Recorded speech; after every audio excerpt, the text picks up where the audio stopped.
quick run through of the roster between both Infamous and Eanix. On the side of Infamous, we have Spaghetti, we have SNK, QC, Uni, and Clowny. And on the side of Eanix, of course, we have Rubber Monkey, I Angry You Die, Trophies, Truffless, and Kosh. Yeah, we do. And the draft is ready. So without further ado, we're going to go into the draft. We are into the draft at this point in time. We do see Infamous coming up with really interesting comps, just adapting from the other regions previously. So coming into this draft, what do you expect from the side of Infamous? Their pickups at least. We do see a Glaive being banned up. Yeah, they banned Glaive a lot, and I doubt Vox could be banned. Vox ban was mainly against Aeon 232, as you said. So Baron is likely to be banned, but we saw how Baron can be countered. You just go double sustained, like Ozo and Blackfeather works really well against the Baron, but I think it's still likely to be banned away because you basically have to decide your entire team composition just to counter one of the enemy heroes. So if they go, instead of going Samuel, they go something, maybe they go Ozo, and then you'll be in a world of trouble. And I think maybe we might also see Lyra or Grace, one of the healers, banned. Yeah, so Lyra banned. And they might pick Grace. I don't think Baron will be picked up first pick. Yeah, they're going to pick Grace. That makes a lot of sense. And Catherine's known as a good Grace counter. Yeah. You can, if you have a merciless pursuit at the time she tries to find a dimension, you can just do it. But they are going to go straight for the Baron, so they're leaving themselves open to be countered. Obviously, I think they're probably going to ban away. Something like a Batiste might make sense. What do you think? A Batiste or even a Catherine. Maybe not Catherine. Or maybe Catherine actually, because Grace can go that on hit or even a CP Grace. So a Batiste pickup, a Vandal would be the cleverer choice at this point in time, or even just the Mage for the side of Infamous. But they are going for that Idris ban, which is a very clever ban because Idris is one of those heroes that can stand in a 1v1 against this Baron. I feel sad that Idris is never played anymore because he just gets constantly banned away. Such a strong hero that you can't let the enemy get Idris, so you just have to say, oh, we best ban it away. If we don't want to play it, we've already picked our Baron. We need to ban away Idris, or else we're going to get countered by him. So I think a Catherine ban might make sense here. It's very likely that they're going to go Baron Catherine. Actually going to ban away Celeste. You said was Mage might be banned away. That's another comfort pick that's been banned off the fold because obviously Celeste is really strong, and they're going to go for the healer. They banned away their own Lyra. They let Grace through, and they're going to pick Adagio. I doubt we'll see a weapon Adagio in the lane this game. You never know. Maybe we'll see a Crystal Baron. Nah, I don't think Crystal Baron would come through again. The Kestrel Samuel comp, we see it again. I think Taka would be great into this. If you go Baron, Taka, yeah, Taka, that's a great bird draft from Eanix. I think the Baron Taka's good with Baron because you burst someone down with Baron, you expect to win burst them down with Taka. That's especially good against people like Samuel and Kestrel. So I really like Eanix's draft here. Definitely. I mean, Eanix drafted really well going up against Infamous. They probably learned from the other games Infamous played against the other team. So I really like the Taka pickup. I was kind of expecting the Taka pickup because we did see how well Takas do against the Samuel or even that Castro, even in the late game. And of course, Taka in the early game is not someone you want to find a fight with because of how elusive he is and how bursty after picking up that Aftershock and probably into that Storm Crown. So it's just down to how Infamous is going to play. I hope Infamous will execute their team comp in a way where they will put on pressure in lane, not allowing that Baron to play, not allowing that Baron to farm up into the late game.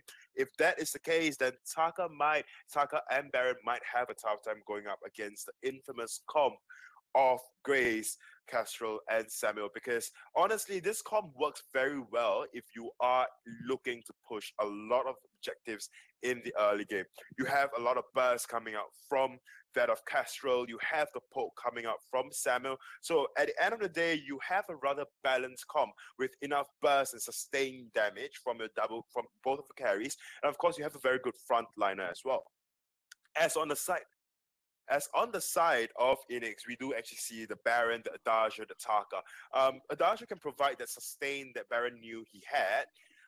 So, honestly, I really like the team comp coming from the side of Eanix, but it's just down to execution, whether or not I Angry You Die on that Taka can just go in and burst Spaghetti or even Uni down on their respective carries. It's just down to execution. Like we always say, it's down to execution, especially in the finals when both of them will be vying for those points. Yeah, Iron Gudai is known to play really well on Taka. It's one of his most comfortable heroes, so I do expect this Taka to play extremely well into Uni and Spaghetti. I'm interested to see what he's going to build. He's obviously going double weapon blade for the extra clear speed in the early game in the jungle, which makes sense. I highly doubt that'll be a tension bow Taka, although it might be tension bow aftershock Stormcrown on hit Taka. I'm interested to see if he's going to go for the Stormcrown aftershock build or the Shatterglass Spoken Myth build. Both can work. I think Iron Gudai tends to prefer Stormcrown aftershock on his Taka to be more of an annoyance as opposed to a pure damage threat. But he could go for the more damage Shatterglass Spoken Myth against the double squishy comp of Kestrel and Samuel. Yeah, we do see Rubber Monkey being taken low already with that benediction from Grace and then Spaghetti's poke. They are going for the Elder Treant right now. I don't think Rubber Monkey can actually steal that away. Like you said, I Angry You Die on this Taka. He's really comfortable on this hero. There is no doubt about that. And there is one more thing that he's comfortable on is actually how he builds Taka into the early game. He constantly has that double weapon blade, and then of course going into that aftershock, and then finally the Storm Crown. If not, then would have like double crystal bit or one crystal bit into the first tier of clock. What's that item called? Hourglass? Hourglass into chronograph is tier 2. Yeah, so he'll build that Hourglass and then complete the Storm Crown first before going in for that full aftershock. So that is the common build of Taka we see from him, and it's quite paying off from him as well. Anyways, they are putting a lot of pressure in lane, especially this Adagio and Baron. Truffy's going to go quite low. He's working up the lane with the Drifting Dark, while Taka still trying to clear the jungle. He's got a double weapon blade to help with that clear speed, but it's still really slow on a hero like Taka. Samuel with a much quicker clear. He uses Drifting Dark to clear minions. Obviously, he runs out of energy quicker, but he will clear that farm much faster than Taka will. Baron's just trying to farm up in lane best he can. Kestrel's waiting in the top bush to probably get 2 glimmer shots for free. Now she's going to get the 1 and back off. Taka's actually is taking the Elder Treant. He can secure that by himself without much trouble. Well, so Samuel not being too aggressive, just backing up in his own jungle and trying to work it up to lane to get ganks onto Baron instead of trying to invade Taka. Yeah, I mean, there is no reason for Samuel to try to launch and invade. Jets in, Spaghetti. Iron Gudai went in stealth to get on top of Spaghetti. That's his first blood going over to Truffy. And Uni did port home to get some items, and I'm sure Iron Gudai will go to his jungle. Then he'll port home to get his own items because he doesn't want to fight right now. Truffy is low, but he's still going to try it. He's going on top of Uni. Monkey's going very low. He's going to pick up that kill, and Gudai's going to get the kill onto Samuel, but SNK wants Truffy. He's so low, and Iron Gudai's trying to get SNK, but will fall. And that's actually a minute 8 for Infamous. Iron Gudai not watching Death Timers, not knowing when Spaghetti would be back to kill him, and went a little bit too deep trying to get SNK, and a minion can deep ace buff minions. This turret is going to melt. That turret is going to melt indeed, but Rubber Monkey is here to save the day. Try to tank up a couple of glimmer shots, but just look at how much damage one glimmer shot is doing onto Rubber Monkey. I mean, their team comp, the one coming up from the side of Infamous, they are, that turret will definitely be going down. Yeah, there's no captain to save you. Uni's going to want to pick it up. There's no minions. He's going to get it with one place attack. That's enough. Duffy's going to fall. Not quite one malice or verdict. It does get it with the verdict. Now you're just going to try and kill Iron Gudai. He's got his Drifting Dark to go towards Iron Gudai's jungle. Malice and Verdict's not quite connecting. Iron Gudai should get this as an Adagio just to help him out. and that is a nice return kill for Taka.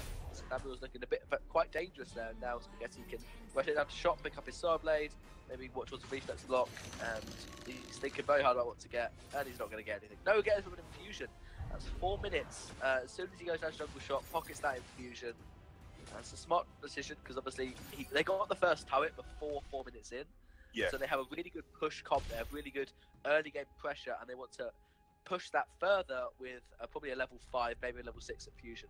Ooh, Rubber Monkey may be face checking right now. Truffy's just one benediction. It's not going to do a lot of damage from Truffy's, just going to be filled up by that Adagio. Nothing more, nothing less, but then there is a big wave coming towards that of Spaghetti. Just look at the scoreboard alone. The side of Infamous, who is sitting at a comfortable 5 kills, just 4 minutes in, comparing to that of Eanix with just 3 kills. And of course, with them and that turret down, for the side of Eanix, they are sitting at a comfortable 2k gold lead. They are looking to siege another turret. Yeah, Spaghetti doing a lot of poke. He has popped his infusion now, but Monkey's going low. Angry Guy's going to try and go in. Jumpy's actually gone trying to run away. He's going to try and poke this turret. And there's a drifting dart from Samuel, but it's not going to catch Taka out of the stealth. Jumpy's is very low. Angry Guy is now got his experts, so he's going to go in on Spaghetti. He cannot go invisible yet, hasn't got enough weapon power to do so. Now Angry Guy's going to get a little bit low. Flare out on Spaghetti if he does go invisible. Angry Guy's going to get spotted out by Madison Verdict, holding over, preempting the X-Retsu from Taka. Everyone's backing off. A good push from Infamous. Just tried to get a bit of damage on the time, but couldn't do so since they got some damage on Baron. He's now picked up his first Soul Blade, that's good. Taka can pick up a Storm Crown when he shops. I expect that to be before going for the after shot because he can afford it and just help clear that jungle even quicker. And it does true damage to heroes, which you can't defend against except for buying health. Yep, and then we know we also see the fusion on Uni.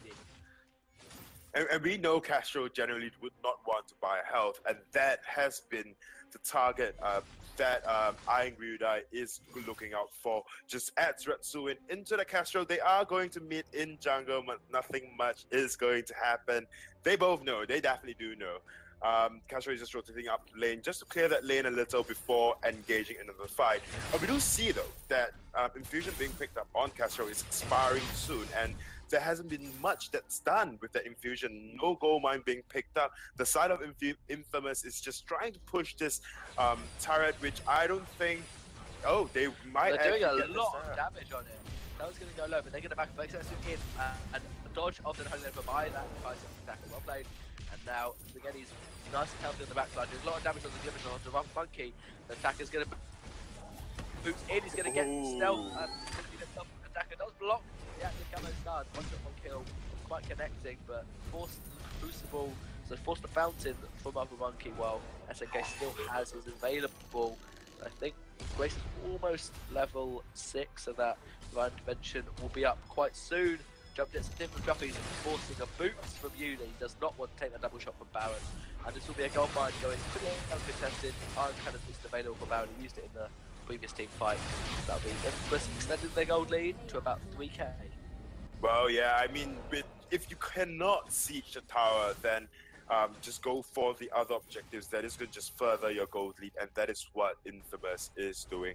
And it's a really great player coming from them. They need to go up to lane now to try to defend their turret, but then I don't see any form of aggression coming out from Eanix whatsoever. They are just allowing the side of Spaghetti or the side of Infamous to just farm into the late game, and we know and we see the damage coming out from Castro in the later part of the game.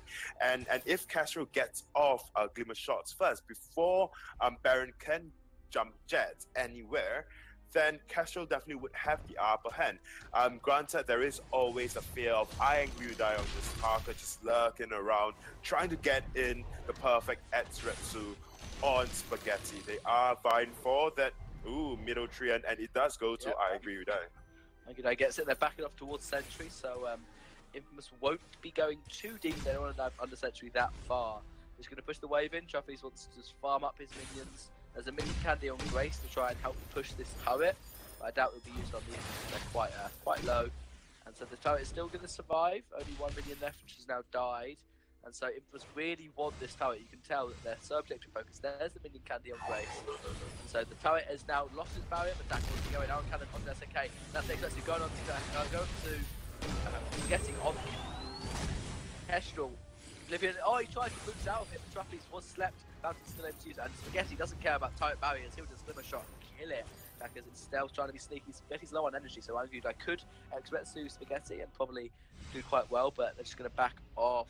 Turret falling, Infamous going to be happy with that. They don't want to go too deep, they want to get much more. The fact that Spaghetti's got Solar Blade and all Tyrants means that he can just go instantly invisible as soon as Taco X-Retsus. Taco obviously is doing well to block the active camo stuns that he knows are coming, but you block once and then you can't go in again because you haven't got another block. Yeah. So once you've dived Spaghetti, you can't dive Spaghetti again unless you wait to Kyton until hoping he'll try and stun you. And we do see the first time in a very long while, the Grace is actually going for that Shattered Glass as a second item pickup. That is going to boost the amount of healing coming out from Divine Intervention. Granted, it's only at 1 point, but then, as Retsu goes in. Going in onto Samu this time, instead of going down with diving up to Kestrel. He's going to go very low. He's going to try and get rid of the balance of verdicts. He thought he went up, he actually went down. That'll be Sneaky Taka forcing away. Bound with the Sword Blade Tension Bow Infusion. This is something to force to be reckoned with, but a nice minion candy to try and push this next turret. SNK is going to go in on Spam. Taka's going into Kestrel, nice block. Watching one kill going quite wide. Bound's going in, jump just out of that Oblivion. But their heals, Spaghetti's back to full health from the Divine Intervention from Grace.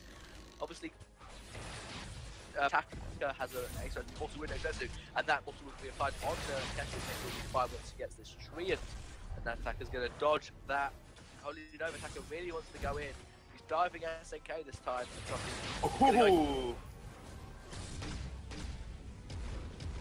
Just that damage alone, you have broken off, so I'll just continue talking. They've backed off the side of Eanix at least. Okay, because you broke off then, so I started talking. I'm so sorry. They are going to go for that gold miner, and it's rather relatively uncontested. The side of Eanix have got no answer whatsoever into Spaghetti on this Castros. Spaghetti has already got 2 Tyrants Monaco, and just looking over to the side of Trophies. On this Baron, he has an infusion, granted he has it. Problem is that he has only got, 1 Tension Bow and a Sorrow Blade, not even yet close to a Tyrant's Monaco. Probably say 800 more gold before that Tyrant's Monaco. And I agree with that, just do not have that damage on Uni at all when he goes in for the Retsu. And even if he does, we saw the amount of healing coming out from SNK. You echo, and SNK did actually echo the Divine Intervention as well. Look at the gold lead right now. The side of Infamous is sitting at a very comfortable 5k, close to a 6,000 gold lead, and they are looking to push this lane again to further extend their lead. Yeah, Eanix are doing well to keep that choke point turret alive. They're just taking the farm they can, backs and mids, leaving the fronts alone, and then just staying as 3 to try and defend this turret. Now with that Tyrant's Monocle, that's a big force of damage for him. And then again, the minion candy from SNK. There's not a lot of utility in place, there's a lot of damage and a couple of minion candies. That's also wound from the guy running you die. So from running you die, onto Kestrel, Kestrel's gonna almost walk the Divine Intervention is there. 600 healing. Taka now going in onto Samus. Samus has another Divine Intervention. Taka can't do anything against this double heal from Grace. Dodger's heal is nowhere near the same. That's adjustment, but it was stunned out, and there's the double kill. The drifting dart from Samuel picks up the kill, and it's an ace for Infamous. And Grace is just so strong at the moment. She's not built utility. She hasn't built an Atlas. She hasn't built a Crucible. Hasn't built War Treads. She's just built an Echo, which is so good. All Grace needs to do is keep Spaghetti and Uni alive. Against Attacker, there's no point building, even with people like Lance or Catherine trying to stun Taka, it's really hard to do. Vision's obviously useful, which is why SNK's got 5 flares, but then all SNK has to do is just heal. Whoever Taka dives, you wait, because the mortal wound is applied. The Taka will not burst another in. He's gone for the Stormcrown Aftershock build, hasn't gone Shattered Glass, Broken Missile. He doesn't kill Kestrel with a ultimate, especially given that they both have full Aegis. on against Iron You Die. So you wait, as you know the mortal wound's going to wear off. You know the timing of that. You use divine intervention so that you will heal them after the mortal wound's already worn off. And so then Spaghetti or Uni are just full health because the mortal wound wasn't applied. Yep, they are going to go for that gold miner right now. This is quite an intriguing thing. Ooh, Taka maybe going in. Iron Cannon drop. They shouldn't go in. They're going to back off. Iron Cannon was mainly to steal the gold mine. Truffy's going to jump this away. Takka's going to be flared out. Uni knows where he is. You see the spot about. Takka's going to try and boost. He can get away. He can just run pretty much. That's all he can do. That's okay. Going to go in. One shot onto Truffy's. Going to use the heal for Menagio, keep him healthy. And now, literally, this can take whatever they want. They're probably going to take the sentry down for its third life. And they're already at 8k gold lead. And so it's just going to extend that, take Kraken decisions up, and probably try to push for the win straight from that Kraken. Well, yeah, I mean, just looking at gold lead alone, what do you think the side of Eanix could do? I mean, Taka adds Red Suin, applying the Mortal Wood. Yeah, didn't quite do a lot of damage first down that of Uni or Spaghetti, like we saw in those games when there was a Taka play into the team comp. I think it was Impunity going up against Infamous when Impunity actually went with that Taka pickup, but could actually burst down that Samuel and that Castro. Whereas this Taka that we are seeing played on Iron You Die just didn't have that burst potential. Granted, no Aftershock and Storm count is up, but then there is no side of a close broken mid. They are starting Kraken right now. I don't think the side of Eanix should contest it at all. Yeah, they could try, but yeah, they're actually going to back off. Infamous wanted to take the Kraken as soon as it was up free. They're hoping the Eanix would just be by their base and be scared of fighting, but Eanix aren't scared of fighting, and Baron was point home. He wasn't spotted, so that's now definitely a free Kraken. Baron really porting home so that Infamous just knew. Takka's going to try and be sneaky. He's been flared out, and Muni's going to try and skill this. I reckon Takka could get it. He's going to try, and Sammy's going to get that. I'm going to die almost dead from just a couple of shots. Echoed his burst, but he's going to die while channeling it. And that's going to be Takka. Actually, Scruffy's taking the one shot, one kill. Kraken went over to Samuel, and Kestrel's just got full damage and got himself an infusion. Uni's going to go in. Truffy's going to try and do what he can. Kestrel isn't there. They have a chance to do it. And Uni's going low. Good damage from Baron. Uni's going low, but then he's going to back off, wait for his Kestrel. This Kestrel, Sword Blade, Double Tyrant, Tornado Trigger, 100% crit chance. He had attention bar, I believe, but there's no armor at all. So what's the point in having armor pierce if you could just go 100% crit chance with a Tornado Trigger? Definitely. I mean, just look at this Castro go in. Just look at the amount of damage from the basic attack. Not even that of Glimmer Shot. Oh my gosh. Yeah, Kestrel doesn't even need to Glimmer Shot. It'll save Glimmers from the turret. Thank you. I'll just basic attack, get a triple kill. Spaghetti showing why if Kestrel gets ahead, Weapon Kestrel is one of the hardest heroes to come back against. Because once Weapon Kestrel gets ahead, you by defense it won't do anything. So just Glimmer Shot through, Glimmer Shots have armor pierce, and you're just gonna die so quickly. I think Taka should have gone Shattered Glass Smoke a bit this game and tried to kill Kestrel before, so force either Grace to use Divine Intervention when the Mortal Wound was up, or kill Kestrel before Grace could use Divine Intervention. As it was, Truffy's was just too scared to go in on Baron because he dies. Yeah, I mean, Truffy's does just die when he tries to go up against Spaghetti or just go in or just jump jetting in. He just melts. Just looking at the builds across the board, it is rather standard build. I hope Truffy's can have like a better farming experience in the earlier games. So, you know, honestly, because I haven't quite seen Truffy's on this Baron. I mean, we've seen it a couple of times, but then I just want to see whether or not, I mean, both of these teams, they fought really hard to come into the final. So they might have something against each other that we do not know about. But then it's quite apparent the side of Infamous is just playing their comp to close to perfection, just letting through 5 kills over to Eanix. And even then, Eanix did not solidify those kills into objectives and just allowing Infamous to snowball from then. So anyways, I think we will see a second game between these two, definitely. What do you think? What do you think the side of Eanix should do? Like, I asked you this question just now before that fight happened. What do you think Eanix should do in the second match? I think they need to ban away Kestrel. We saw how strong Kestrel was. Kestrel pretty much won them the game. Obviously, Grace was important, but Grace was only really that good because she could get the divine intervention off without that many mortal wounds applied. So if they could get someone like a Vox, someone like Idris, someone who can actually apply constant mortal wounds with just 3 basic attacks, then they'll be fine against Grace. They should ban Kestrel, and then Eanix have a chance to come back and win the second game. Definitely. Anyway, a really quick update for the viewers out there waiting for the results between Impunity and Popeyes. The third place match was played off stream. The third match of the third place match was played off stream between Impunity and Popeyes. Impunity won that game 2-1. So congratulations, Impunity, for getting a third place. So anyways, we are into the finals now. So let's stop talking about third place. Like you said, I do agree with you about what Eanix should do.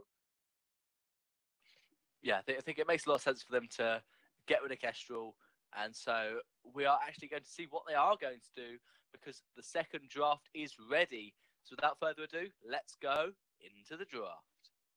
We are now into the draft, and let's see if Eanix do ban out that Kestrel. I mean, Kestrel was such a warring force in that previous match, so I'm not surprised if Eanix do decide to ban out this Kestrel.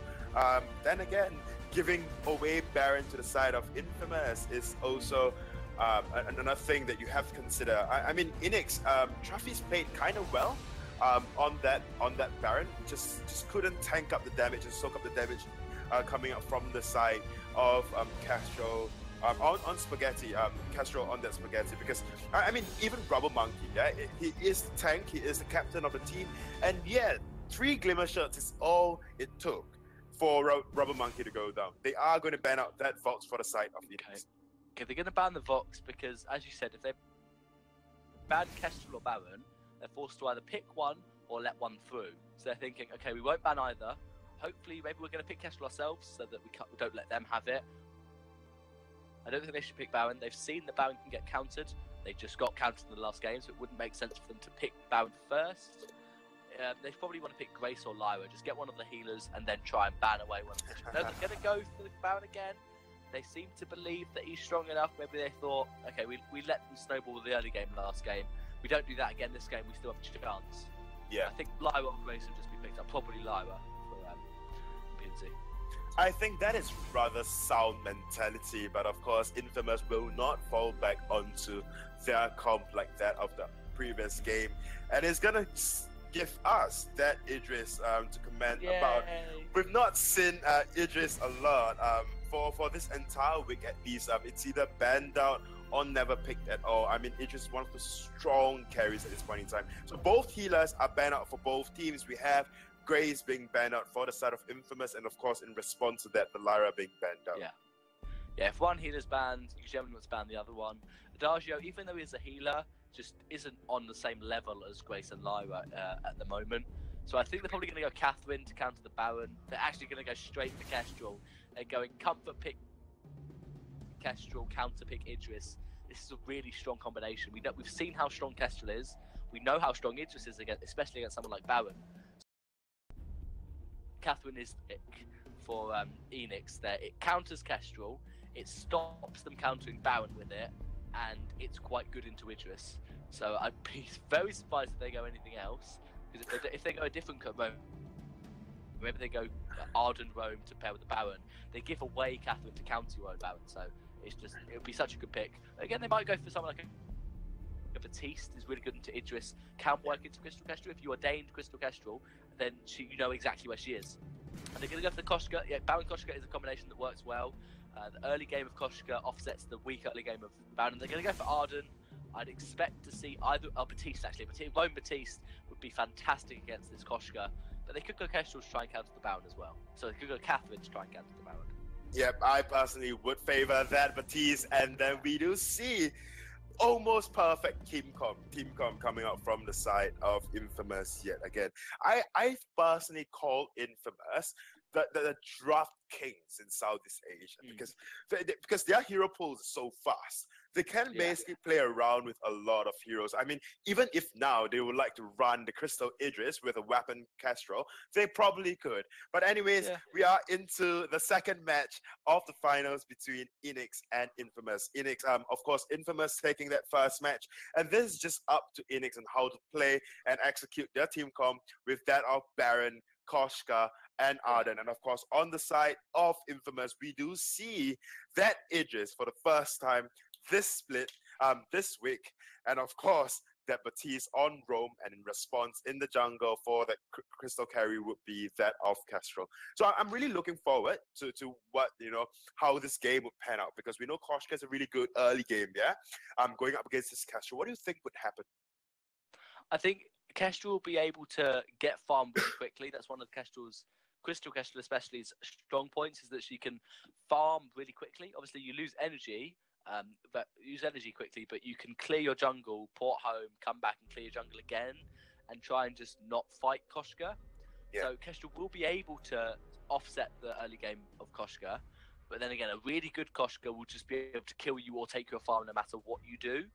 And so, obviously, Koshka can starve this Kestrel out in lane, or if she can't starve Kestrel out, can rotate out to lane and starve Idris out.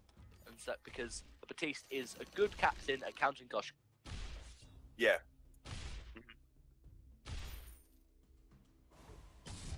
Okay, you might have broken off there. So, like I do agree with you. Barrier or health or anything like that.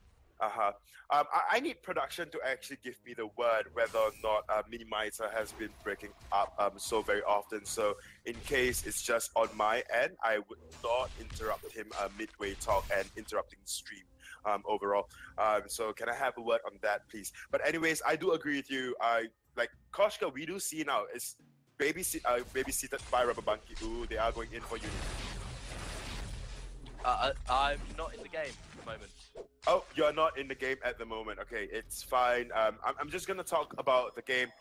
Angry Die actually scored first blood going up against Uni on that Crystal Castro. So like you said, and I do understand where you're coming from when you do actually say Koshka is gonna get a farm no matter what. Koshka is still living in the jungle. Castro got rooted. I agree with that. Is taken really low. Uni is second blood for the side of Eanix. There you go. I'm back. I'm in. Welcome back. Waiting in the bush, and I didn't load into the game for some reason. I was stuck. But Angudai doing well. Already getting that gold lead, getting 10 CS. The Castrol's 5. And obviously, Angudai with a full jungle rotation for him still to clear. Baron should know that Kestrel's going to rotate to left lane. If you take the enemy jungle, they're going to come to lane. So Truffy's smart, staying back, but there's a Kestrel at the top, and that's going to be a glimmer shot. That's a dead Truffy's. He's going to get stunned up, and there's the Chakram, just to make sure. So Truffy's, he tried to stay back, but he didn't stay in the right position to get away from Kestrel. Maybe Arden should have come up to lane to help. Angudai going to go to lane to try and get a gank onto Idris, but Kestrel's going to port home, and Angudai and Rub Monkey straight to the backs. Will get them without Kestrel being there. I don't think he should go for the mid. I think they're for the heal. I think Angudai should just take the backs, run away, let Kestrel take the mid herself, and then you can probably, smart, and then Angudai can probably take Kestrel's mid, and now that it spawns, and Kestrel just took the back tree, and that's all she's going to get off her jungle before Angudai rotates back, and probably wants to fight again. Obviously, we saw Truffy's go into Koshka's jungle just to secure that, to make sure that Koshka doesn't have to waste time going to her own jungle, can just live in Kestrel's and deny farm away from there. Well, yeah, definitely, I do agree with you. And there's one thing that I must say.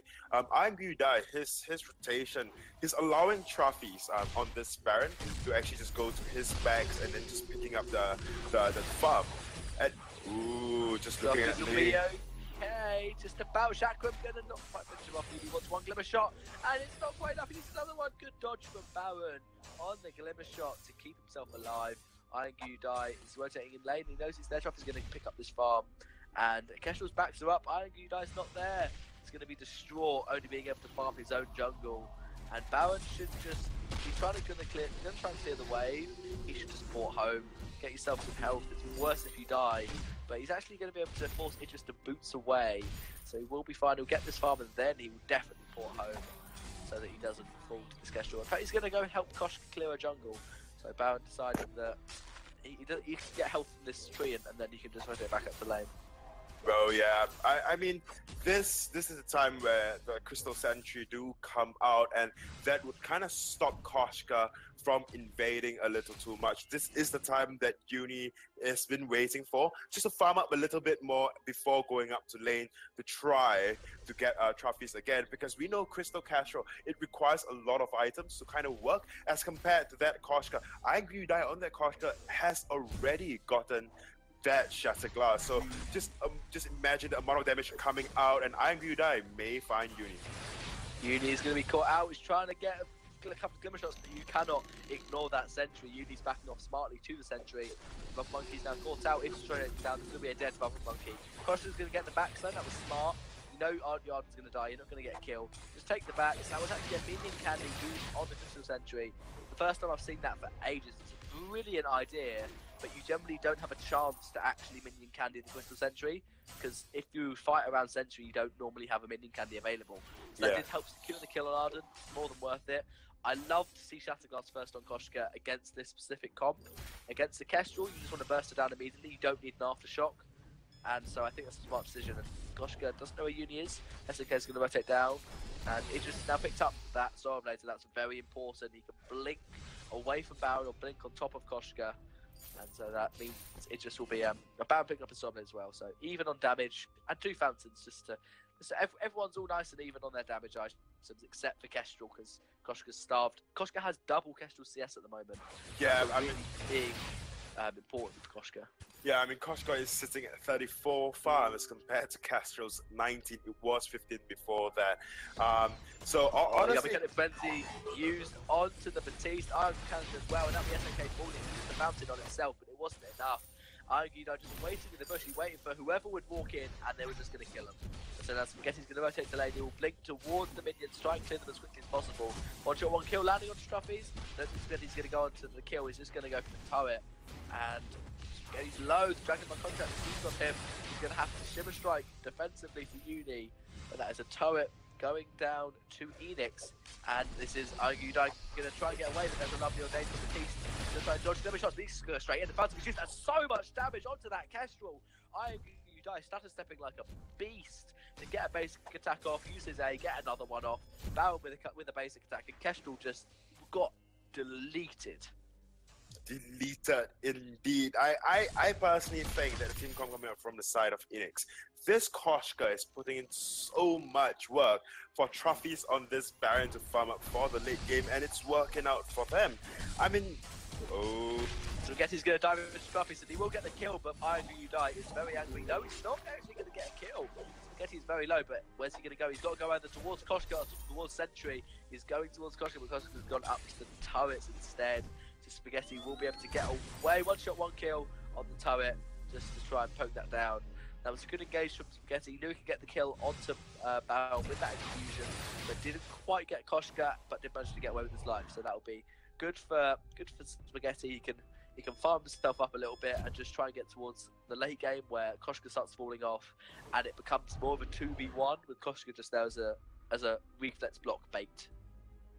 Well, yeah, definitely. But then we are going to see this Koshka building into that of Shatterglass following up that Broken Myth. So it's fine, it's fine. Okay, so even now, you may say Koshka is losing out damage in the late game as compared to the other carries, but then we are looking at Uni right now, just sitting only at the first tier 3 items, when Koshka has got, is going to build into the Broken Myth very soon. And also with a Reflect block already on Koshka, whereas on Uni, just sitting on 27 pathetic CS. And now that's going to go straight into Uni, and nothing's happening. Talk about it. Okay, so Uni has been taken low. Spaghetti is trying to 1v1 Argudai. 1 shot, 1 kills come out, but sadly misses. Batiste in this game is not putting in a lot of work. I mean, granted, Batiste is... trophies do jump jets in to collect and pick up that of Uni. Jump jet again picking up SNK, and that is a double kill going for Batiste and the first ace of the game 9 minutes in. So that's extremely good. Turnaround ace, is that against the Koshka? Wait, no, it is the side of Eanix that got that ace. No. Got a double kill. No, Batiste did not get the double kill. Trophies get the double kill. I just apologize. Yeah, no worries. So, are you back in game right now? I'm loading back into the game. Okay, awesome. That's really good for Eanix You Die. Just 3-0 and Trophy's now 4-2. They're really pushing this early game advantage, and it's much better than we both expected. We both expected the Crystal and the Batiste to just counter this Koshka so hard. Eanix You Die not quite going to take that one shot. Love Monkey tanked it well for him. And now Uni is going to be spotted out by a flare, but he's just going to land up to camo trap down and just wait for someone to engage and then land that stun. That's all he needs to do. Just wait for Koshka to jump in, land the stun. He hasn't got a reflex block, so the Yummy Cat defensive would stun up Uni with no option to block it. Batista's going for Echo second, I think. I think that Void Battery is going to build to an Echo before he gets anything else, which is a good idea. You don't need that. Water Tread's kind of pointless. Kestrel's going to get away. She doesn't need Water Tread to do it. She needs invisibility to get away. Yeah, that's smart from SNK. Well, yeah, I mean, we did see the amount of damage Trophies actually output on this SNK, on this Batiste, and no doubt it is a roam Batiste, and no doubt it's a Batiste, but he is on the roaming role. He just picked up the tier 1 armor for himself, and we saw just one basic attack.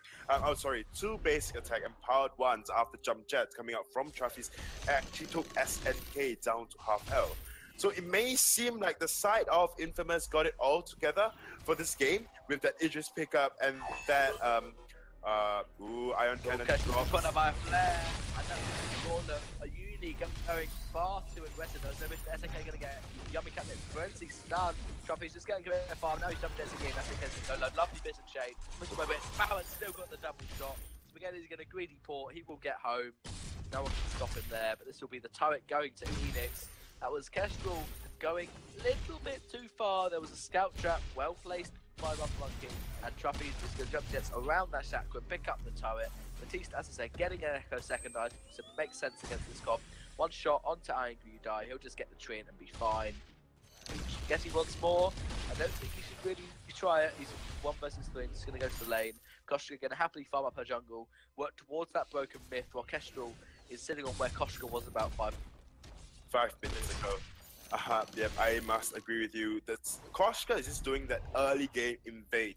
Really hurt the team comp coming up from the side of Infamous, because they, no doubt, they have a very strong, very dynamic, a lot of damage they can throw out onto the side of Eanix. It is just the constant invades wasn't helped out by the fact that SNK was never in the jungle babysitting this Kestrel, and then what Eanix You Die did was just leave in Kestrel's jungle even till the 4th minute mark, and that kind of hurt. Just look at his CS, right? He has 41 CS as compared to Eanix You Die's close to 60 CS.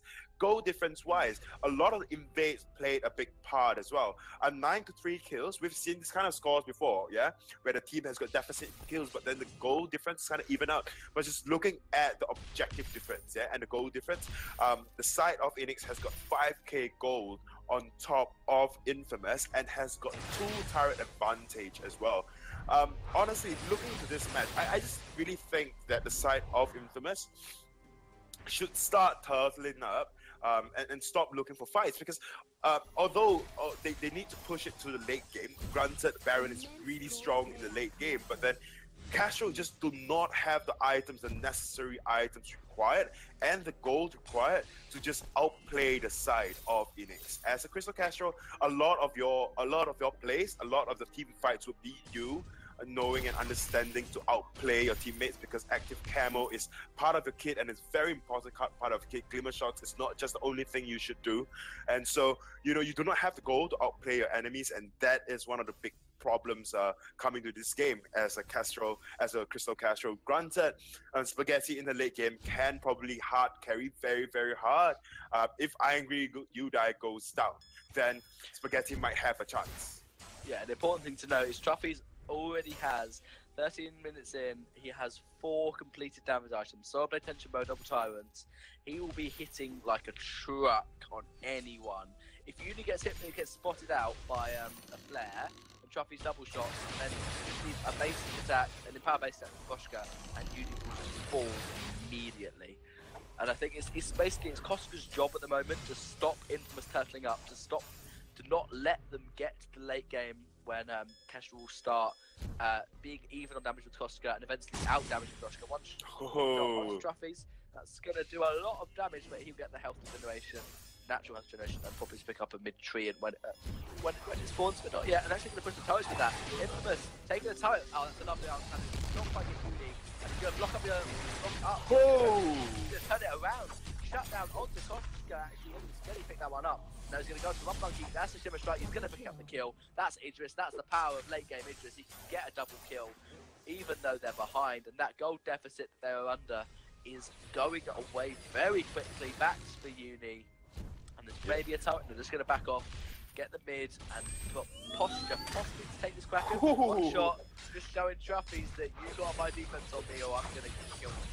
And they're actually going to take the Kraken. They know no one's going to steal it, so that's a double kill and Kraken for Infamous. They've turned it around so quickly. They have indeed. I mean, this is almost similar to the game they had with Impunity when they had a comeback. And like I said earlier on, Castro, you need to be ahead in goal to have those outplay moments. But Uni once again proving me wrong that I don't need much goal. It's just down to skill. If you want me to outplay, fine, I'll outplay without enough goal. There you go, in your face, Luxuria. And that was what he did. He outplayed that Koshka, blocking out the yummy catnip and frenzy. Oh, Spaghetti is taken really, really low. Yeah, he's taken very low. One shot, one kill. Bump monkey this time. And Kestrel's got 2 damage items. Koshka only has 1. So Kestrel's, even though she hasn't got anywhere near as much defense as Koshka does, Kestrel got to the point where she out damages Koshka now. So he's going to jump in, going to try and get off Koshka. Bounces now, good gauntlet, trapping out Kestrel. They know she's in the somewhere, double gauntlet, but it won't be anything. Kestrel's just sticking in the middle of those 2 gauntlets. And now, actually using a stun up, but IQ dies very low, going to die. Spaghetti one shot could be enough. One basic attack. Good ordained from SNK to keep Koshka on place, double kill. Traded over, Idris got 1, Baron got 1, they killed each other, and this Kraken will get a second turret. The Union's going to back off far too low, can't even afford to glimmer shot.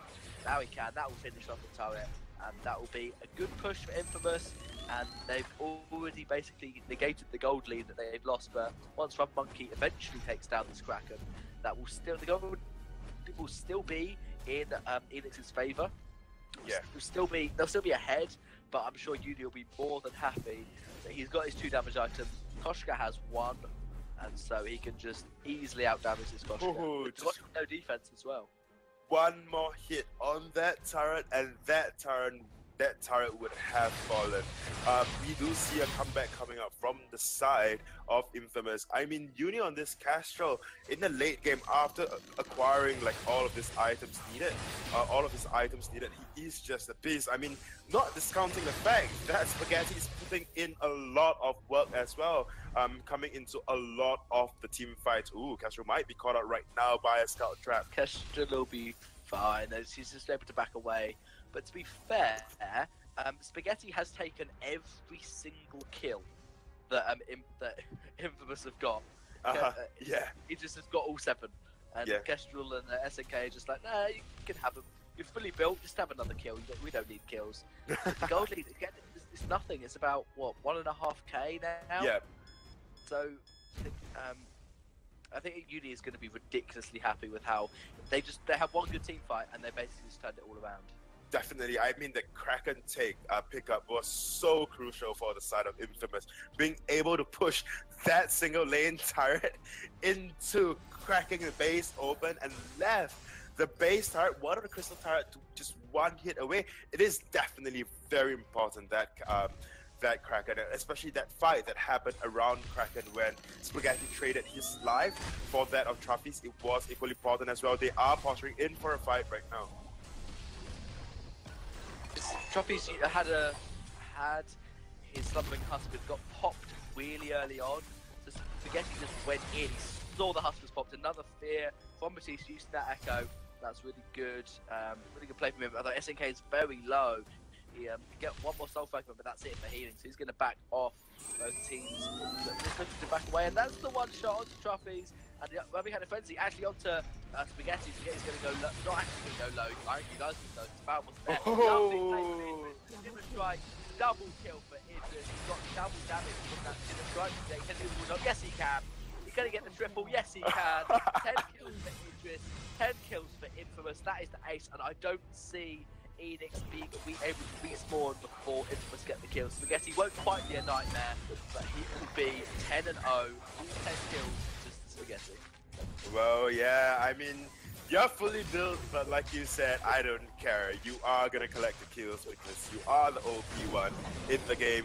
This is the final match between finals match between Eanix and Infamous. Eanix was looking really strong at first, just constantly invading and starving out that Castro, that Uni on Castro in the early game, but it didn't quite pay out because they neglected Spaghetti in lane, allowed Spaghetti to pick up 2 early kills on that Baron trophies, and allowed Spaghetti to just farm up into the late game, completing all the items necessary for him to deal out damage and then, of course, taking out trophies. What do you think Eanix or the side of Eanix could have done better following that early game aggression? How they could have snowballed into the late game? Because we are seeing in the early game, Eanix was very strong. What do you think went wrong?